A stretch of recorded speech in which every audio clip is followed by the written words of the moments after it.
Hello student, Bhagwati शिक्षक प्रशिक्षण महाविद्यालय की ऑनलाइन क्लासेस जारी हैं और इसी के साथ में हमने विकास की अवस्थाएं पढ़ रहे थे। आज का टॉपिक तो विकास की अवस्था है, लेकिन अपन ने विकास के बारे में जाना, विकास का अर्थ, बालक का विकास कैसे कैसे होता है, इसके सिद्धांत देखे, विशेषताएं देखी, प्रभावित करने वाले तत्व देखे, ये सारी चीजों का हम अध्ययन कर चुके हैं। ठीक है, इसी के साथ में आज हम जो अध्ययन करेंगे वो है विकास की अवस्थाएं। वो विकास की अवस्थाएं बालक की किस एज से होंगी, तो वो विकास की अवस्था अपन की बालक की जैसे जैसे बढ़ता जाता है, जैसे जैसे चलता जाता है, तो वो सारी चीजों का आज हम अध्ययन करेंगे, कैसे वो आगे बढ़ता है, उसका विकास कैसे होता है। आज का प्रकरण है विकास की अवस्थाएं।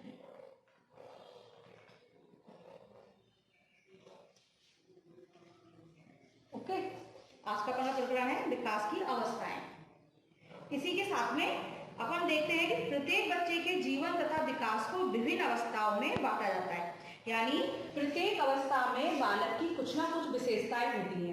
ये हम सब जानते हैं कि बालक का जैसे विकास होता है वैसे वैसे उसमें कई प्रकार के अंतर आते जाते हैं। तो हर बालक का विकास एक तरीके का नहीं होता है, हर बालक के विकास में कुछ ना कुछ अंतर होते हैं। तो हर बालक की अपनी अपनी एक विशेषताएं होती है। ये सारी चीजें अपने विकास में देखी जाती है।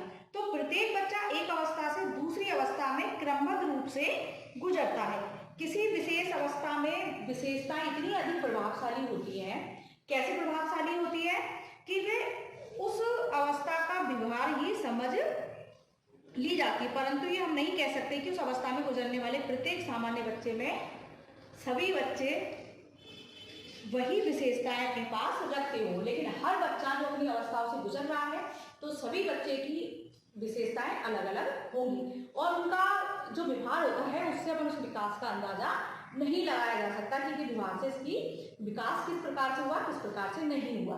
इसी प्रकार से आज हम देखेंगे विकास की अवस्थाएं, जो भी किसके द्वारा, अलग अलग विचारकों के द्वारा, विद्वानों के द्वारा अपन विकास की अवस्थाओं को अध्ययन करेंगे। तो इसी प्रकार से जैसे कि हमें मालूम है कि विकास का जो अवस्थाओं का अध्ययन है तो वो डॉक्टर अर्नेस्ट जोन्स, ये है डॉक्टर अर्नेस्ट जोन्स, इनका जो विकास की अवस्थाओं का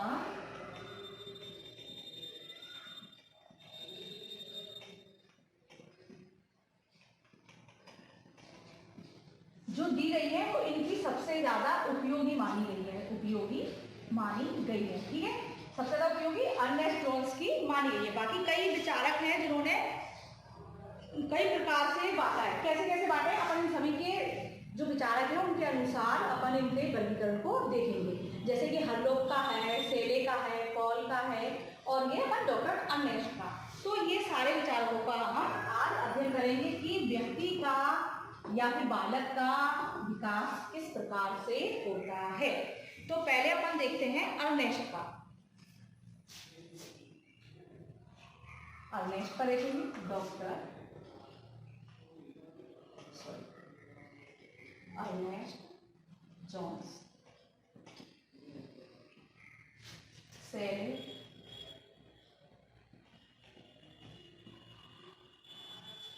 ठीक है। इसके बाद अपन का देखेंगे हरलॉक,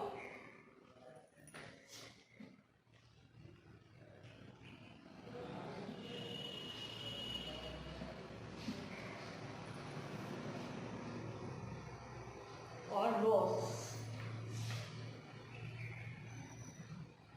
इन चार के अनुसार हम इनका विकास की अवस्थाओं का वर्गीकरण देखेंगे कि कैसे कैसे इन्हें वर्गीकरण बताया है। इनके वर्गीकरण को देखने के बाद, इनको समझने के बाद हम इनको अवस्थाओं के अनुसार विकास की अवस्थाओं का अध्ययन करेंगे कि कौन सी अवस्था में विकास किस प्रकार से होता है। पहले हम इनको देख लेते हैं कि इनके अनुसार विकास कैसे कैसे, ठीक है।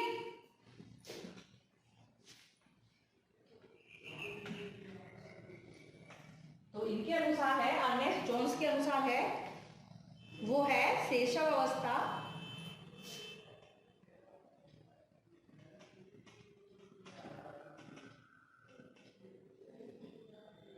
बाल्यावस्था,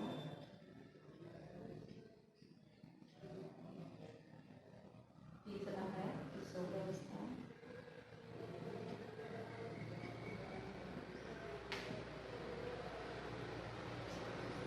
प्रकार से हम इनकी एज वाइज इन चीजों को समझ लेंगे।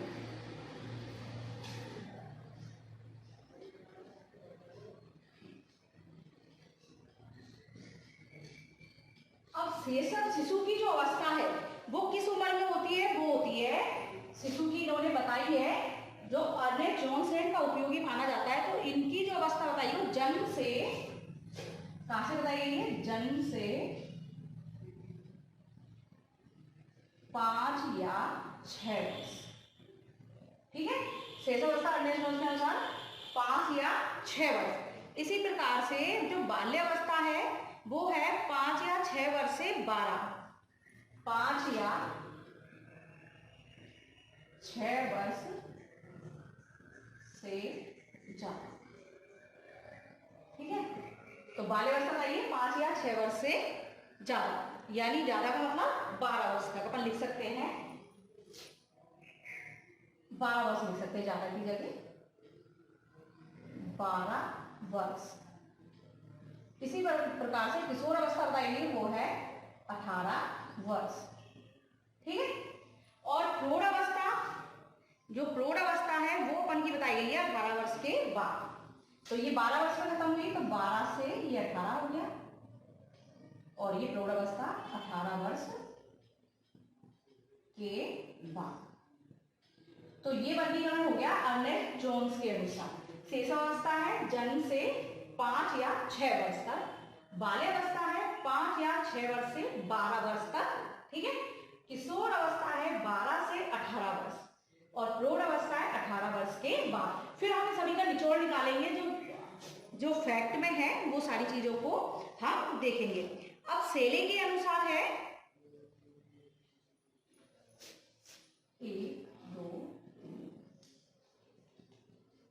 3 बाल्यकाल,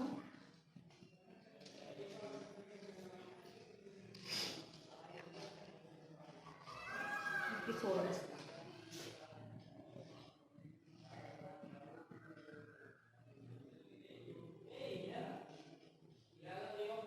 तो इनके अनुसार है शिशु की, तो आप जानते हो कि शिशु अवस्था कहाँ से बताई गई है? वो हमेशा 1 से 5 वर्ष सेले ने बताई है, और बाल्यकाल 5 से 12, और किशोर अवस्था 12 से 18। तो 1 से 5, 5 से 12, 12 से 18। तो ये बताई गई है किसके अनुसार? सेले के अनुसार। ये विकास प्रक्रिया का वर्गीकरण है। किसका वर्गीकरण है? विकास प्रक्रिया का। क्योंकि प्रत्येक अवस्था के लिए विशेष आयु सीमा होती है, परंतु कुछ बच्चों को एक अवस्था से दूसरी अवस्था में पहुंचने में कम समय लगता है, तो दूसरों को क्या कुछ ज्यादा समय लगता है। तो व्यक्ति का विकास अनेक चरणों में पूरा होता है। तो विद्वानों में विकास की इस प्रक्रिया को लेकर अनेक मतभेद थे। तो जो अनेक मतभेद थे, तो उसके अनुसार जो वर्गीकरण किया, जो वर्गीकरण हर विद्वान ने अलग तरीके से किया है। इसी प्रकार से अपन का जो अगला है वो है हरलोक के अनुसार विकास की अवस्थाएं। अब हरलोक ने कितनी अवस्थाओं में बांटा है? तो हरलोक ने 8 अवस्थाएं बांटी है। हरलोक ने 8 अवस्थाएं बांटी है, 1, 2, 3, 5, 6, 7, 8। तो हरलोक ने 8 अवस्थाओं में वर्गीकरण को बांटा है। वो है गर्भकाल,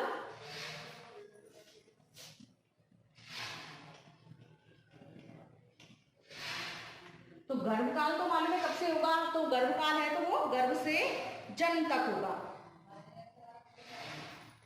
गर्भ से जन्म तक।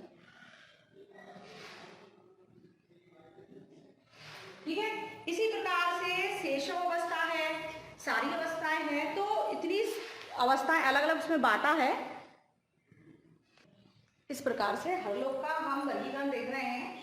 इसके बाद हम कौशनिक का भी देखेंगे, और सभी विद्वानों का निचोड़ जो निकला था उसका वो भी देखेंगे।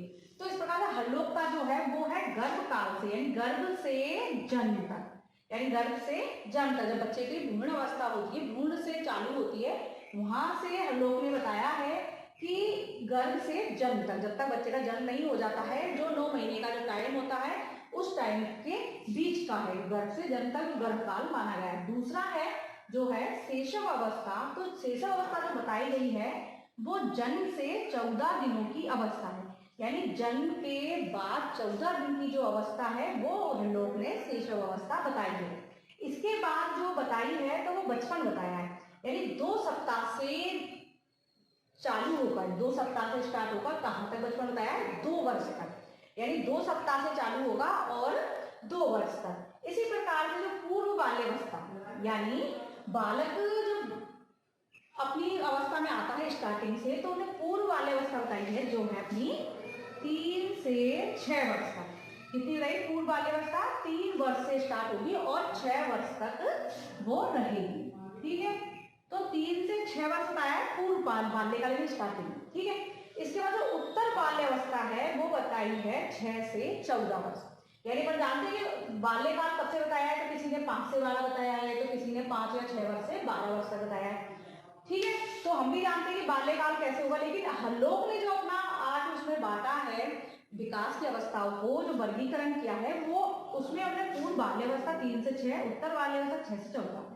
इस प्रकार से पूर्व किशोर अवस्था वो बताइए 11 वर्ष से 17 वर्ष तक। ठीक है, और ये 14 वर्ष तक। इस प्रकार से जो किशोर अवस्था है वो 17 से 21, यानी 17 वर्ष जब हो जाता है बालक तो किशोर अवस्था वहां से उसकी प्रारंभ बताइए, और 21 वर्ष तक हरलोक ने बताई है। तो किशोर अवस्था 17 से 21। अब ये आ गई प्रौढ़ अवस्था। तो प्रौढ़ जब हो गया तो वो 21 से 40 वर्ष तक, यानी 21 से स्टार्ट होगा 40 वर्ष के बाद तक प्रौढ़ अवस्था हरलोक ने बताई है कि कब तक होगी, लेकिन प्रौढ़ अवस्था उन्हें 21 से 40 वर्ष तक बताई है।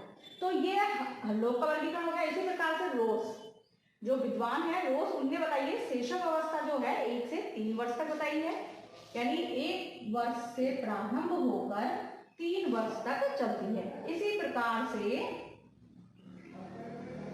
जो आरंभिक बाल्यकाल होता है, जो बालक का बचपन जब से स्टार्ट होता है तो उसको 3 से 6 वर्ष बताया गया है। इसी प्रकार से उत्तर बाल्यकाल जो है वो 6 से 12। ठीक है, यानी बाल्यकाल 6 से 12 उत्तर बाल्यकाल। इसी प्रकार से जो किशोर अवस्था रोज ने बताई है वो 12 से 18। रोज ने 4 प्रकार से वर्गीकरण किया है।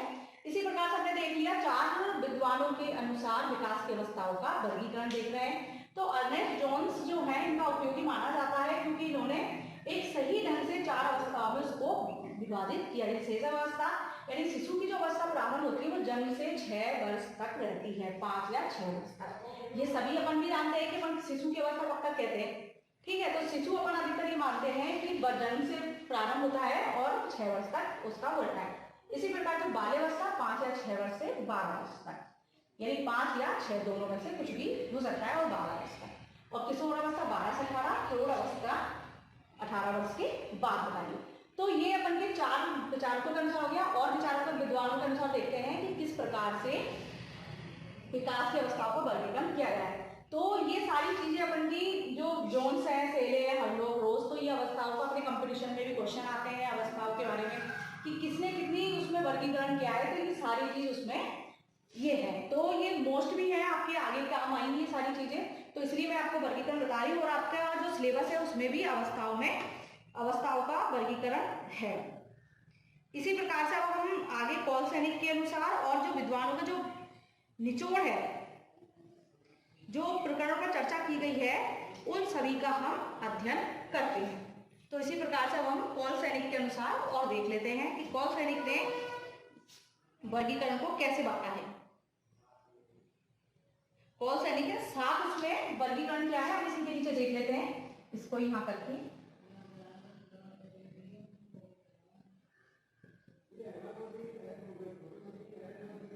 कौल सैनिक के अनुसार तो 8 भागों में बांटा है। तो गर्भाधान से जन्म तक एक मिनट,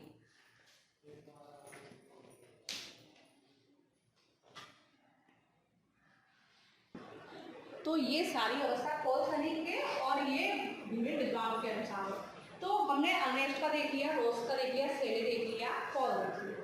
ठीक है, तो इस प्रकार से हमने इनके तो अध्ययन देख लिया, कौल सैनिक वगैरह ने, शैशव, रोज ने, सेले ने, जॉर्ज ने। अब कौल सैनिक ये इसलिए है कि सभी के अनुसार आपको अवस्थाएं पता लग रहा है कि कौन से विद्वान ने कैसे अवस्थाएं दी है। तो गर्भाधान पौलसनिक ने जो दी है वो गर्भाधान से जन्म तक ये अवस्था कैसी है, जब गर्भ में बच्चा आता है तब पूर्व जन्म काल यानी जन्म से पहले बच्चे के साथ उसका विकास कैसे कैसे होता है, उस अवस्था को होता है गर्भाधान से जन्म तक। वो अवस्था कब तक होती है, उसको अपन बीज अवस्था भी कहते हैं, यानी बीज वाली बीजावस्था भी कहते हैं, जिसमें क्या होता है कि यह गर्भधारण से 2 सप्ताह तक की अवस्था है। यानी बीजावस्था भी कहा जाता है जिसमें स्टार्टिंग से 2 सप्ताह तक की अवस्था होती है, तो उसको कहते हैं जो पूर्व जन्म काल, गर्भाधान से जन्म तक। तो जन्म से पूर्व जन्म से। इसी प्रकार से दूसरी है नवशेषण, यानी जन्म से या 3 या 4 सप्ताह तक, यानी जन्म के बाद जब शिशु जन्म लेता है जब से लेकर अवस्था तक ये 4 सप्ताह तक, यानी 28 दिन का बच्चा होने तक की नवशिशु की जो अवस्था है वो है, जब बच्चे का जन्म हो जाता है उसके बाद की अवस्था है। इसी प्रकार से जो तीसरी है वो है आरंभिक सेशन। ठीक है, आरंभिक जो शिशु का आरंभ होता है तो कब से होता है, 1 या 2 मास से 15 मास तक, यानी 15 महीनों तक की अवस्था होती है। यानी 15 मास तक की अवस्था है आरंभिक सेशव, जो 1 या 2 महीने से स्टार्ट होकर और 15 महीने तक की होती है। इसी प्रकार से उत्तर जो अपन का उत्तर सेशव अवस्था है वो कहाँ से होती है, तो यह है 15 से 30 मास तक। तब से यानी 15 महीने से लेकर 30 महीने तक की अवस्था को उत्तर शेषव अवस्था कहते हैं। इसी प्रकार से पूर्व बाल्यकाल, तो ये 2.5 साल से 5 वर्ष, बच्चा 2.5 यानी जब 2.5 साल का हो जाता है बच्चा तो उसको 5 वर्ष की अवस्था, 5 वर्ष तक बाल्यकाल की अवस्था बताई गई है। इसी प्रकार से मध्य बाल्यकाल, तो जो मध्य बाल्यकाल है वो 9 से 12 वर्ष, ठीक है, यानी 9 साल से 12 वर्ष तक बताया किसने, पौलसन। और किशोर अवस्था बताइए 12 से 21 में। तो मैंने तुम्हें यानी 4 या 5 विचारक के अनुसार मैंने आपको अवस्थाओं का वर्गीकरण बताया है, क्योंकि ये एग्जाम में कभी भी कहीं पर भी आ जाते हैं कि रोज के अनुसार लिखो, सेले के अनुसार बताइए, पौलसनिक के अनुसार, ये छोटे क्वेश्चन पुटअप होते हैं। तो ये सारी चीजें हैं, तो काफी चीज है किसी न किसके अनुसार बताइए, तो जरा इनको ध्यान से देखिए ना। बाकी अपन जो अवस्थाएं हैं तो अपन उनको डिटेल वाइज अवस्थाओं का अध्ययन भी करेंगे और उनके कौन से विकास कैसे होते हैं, उनका मानसिक विकास कैसे होता है, शारीरिक विकास कैसे, तो अवस्थाओं के अनुसार विकासों का अध्ययन भी हम करेंगे। तो इस प्रकार से अब जो विद्वानों का, जो विभिन्न विद्वानों ने जो वर्गीकरण निकला, उनका वर्गीकरण का जो निचोड़ है, जो वर्गीकरण का लास्ट है, तो वो पहले क्या बताया, सभी में आया गर्भ। तो गर्भाधान काल क्या होता है, जब बच्चा गर्भ में होता है तो उसको जन्म तक, जब तक उसका जन्म नहीं होता तो गर्भाधान काल कहा जाता है। तो ये काल जो बताया है तो ये 0 से और 250 या 300 दिन तक होता है कि बच्चा जब तक जन्म नहीं ले लेता है तो उस काल को, जब बच्चा माँ के पेट में होता है तो उसका वो समय कितना होता है। तो 0 से लेकर जो पूरा 300 या 250 दिन जो दिए हुए हैं जब तक के जो है, तो वो उसका गर्भाधान काल कहलाता है। ठीक है, इस प्रकार अब काल में कौन कौन सी क्रियाएं हैं। अब भ्रूणिक क्या है, जो अपन पढ़ रहे थे बीजावस्था, जो बच्चा 0 से 2 सप्ताह के अंदर जो भ्रूण का निर्माण होता है, स्टार्टिंग जो होती है, वो भ्रूणिक गर्भाधान काल का, जो इसके भी 3 भाग है, भ्रूणिक, भ्रूणीय या भ्रूण। अब ये 0 से 2 सप्ताह होता है और भ्रूणीय जो है 2 से 10 सप्ताह, है ना, यानी 2 से 10 सप्ताह के बीच इसको बताया गया है। ठीक है, और ये 2 से 10 सप्ताह, ठीक है। तो भ्रूणीय बताया 2 से 10 सप्ताह तक। अब भ्रूण 10 सप्ताह से जन्म तक जो भ्रूण बनेगा उसका टाइम दिया है कि जो भ्रूणावस्था है ये 2 सप्ताह से 8 सप्ताह, ठीक है, या 10 सप्ताह मान सकते हो। तो 10 सप्ताह तक जो अवस्था है, इस अवस्था का जीव भ्रूण कहलाता है। इस अवस्था में शरीर के मुख्य अंगों का निर्माण होता है। भ्रूण की जो बाहरी परत कहलाती है, जिसको अपन एक्टोडर्म भी कहते हैं, तो मध्य की परत मेसोडर्म कहलाती है। तीसरी परत जो आंतरिक परत होती है, जो एंडोडर्म कहलाती है। तो ये अवस्थाएं कहाँ से हो गई बनकी, ये हमारी भ्रूणीय 2 से 10 सप्ताह की हो गई। और जो भ्रूण है, जो गर्भ शिशु की अवस्था है, ये अवस्था कहाँ से चलती है? 10 सप्ताह से जन्म तक ही चलती है। जो भ्रूण पूरा बन जाता है, उसके सिर का निर्माण, उसके कानों का, हाथ पैर का मांसपेशियां जो बनती हैं, उन सब का निर्माण इस भ्रूण में पूरा हो जाता है और जन्म तक ये रहता है। इसी प्रकार से जो बाल्यकाल, गर्भाधान देख लिया, अब कौन सा आया? गर्भ के बाद बालक, ये अवस्था आ गई। अब बाल्यकाल जो है वो है जन्म से 10 वर्ष। कब तक बताया गया है? जन्म से 10 वर्ष तक। तो इसके अंदर कैसे बांटा है? तो बाल्यकाल को जो बांटा गया है वो शैशव अवस्था। तो शैशव अवस्था जो है वो जन्म से कब तक है? 3 वर्ष तक। कब तक बताई गई है? 3 वर्ष तक। ये पूरा जो विद्वानों ने दिया है उनके अनुसार का निचोड़ है, जो हमने कई बुकों में हमने देखा है, प्रस्तुत किया गया है, कई बुकों में दिया गया है। तो हम सब इन चीज़ों को पहले से पढ़ भी चुके हैं। तो इस प्रकार से जो शिशु की अवस्था बताई है जन्म से 3 वर्ष तक बताई है। पूर्व जो बाल्यकाल है, जो बचपन आने से पहले की जो अवस्था है, वो 3 से 6 वर्ष बताई गई है। तो 3 से 6 वर्ष जो होता है वो पूर्व बाल्यकाल होता है, और जो उत्तर बाल्यकाल होता है वो 6 से 12 तक होता है। मतलब 3 से 12 साल तक बच्चा बालक ही रहता है। फिर वो 12 साल के बाद किशोर अवस्था में आता है, तो ये 13 से 19 वर्ष बताई गई है। जो 12 ही हो गया तो 13 से 19 या 12 से 19 अपन इसको अपन अधिकतर पढ़ा है, तो 12 से 18 पढ़ा है हमने। तो जो बताई गई है जो निचोड़ निकाल, उत्तर वाले का 6 से 12 और किशोर अवस्था 13 से 19 और परिपक्वता 20 साल से स्टार्ट होकर और वो कब तक चलेगी? तो ये है 20 वर्ष या उससे ऊपर जो परिपक्वता आती है बच्चे में, तो 20 वर्ष से ऊपर तक। तो इसकी परिपक्वता की कब तक परिपक्वता आएगी ये नहीं है, लेकिन परिपक्वता उससे ऊपर कोई भी एज हो सकती है, इसके लिए कोई एज नहीं दी गई है, इसलिए यहाँ सब दे दिया ऊपर तक। यानी 20 से 30 हो सकता है, 40 हो सकता है, 60 हो सकता है, कुछ भी हो सकता है। तो परिपक्वता का जो समय है वो निश्चित नहीं है कि परिपक्वता जब कहते हैं मनुष्य परिपक्वता कब आएगी। वैसे अपन जानते हैं कि 18 वर्ष का जो बालक होता है, किशोर अवस्था में आ जाता है, तो वो परिपक्व माना जाता है। क्यों परिपक्व माना जाता है? क्योंकि वो अपने अच्छा बुरा सब चीज़ को समझने लग जाता है, संवेग समझने लग जाता है, उसका संज्ञानात्मक, संवेगात्मक, मानसिक, शारीरिक सारे विकास हो चुके होते हैं। तो इस वजह से परिपक्वता 20 वर्ष से ऊपर से इसलिए बताइए कि जब तक बच्चा जो बालक है वो परिपक्व हो जाता है, वो अच्छा बुरा समझने लगता है और उसका पूर्ण रूप से विकास भी हो गया होता है, तो वो अपनी हर चीज़ को कंट्रोल में कर सकता है और उसके नियंत्रण में सारी चीज़ रहने लग जाती है, स्थायित्वता उसमें आ जाती है। तो हमने आज सारी सभी के अनुसार, शैली के अनुसार पढ़ते हुए सभी का वर्गीकरण देख लिया और इतना अपन को आपको समझ में आ गया होगा कि हमने वर्गीकरण को कितने विचारकों ने किस किस प्रकार से, हमने 5 विचारक तो देख लिए हैं। अब जो अपना अगला होगा तो अपन उसमें वर्गीकरण को कैसे क्या किया गया है, ये चीज़ों का हम अध्ययन करेंगे, किन अवस्थाओं में बांटा गया है। तो ये अवस्थाओं का पूरा वर्णन हम देखेंगे कि बचपन, गर्भकालीन अवस्था, शैशव अवस्था, बचपन अवस्था, बाल्य अवस्था, ये सारी अवस्थाओं का हम अध्ययन करेंगे। तो जो बचपन अवस्था हमने देखी है, तो ये अवस्था प्रारंभ में बालक पूर्णतः असहाय होता है। बचपन अवस्था में बालक क्या होता है? असहाय होता है, ठीक है।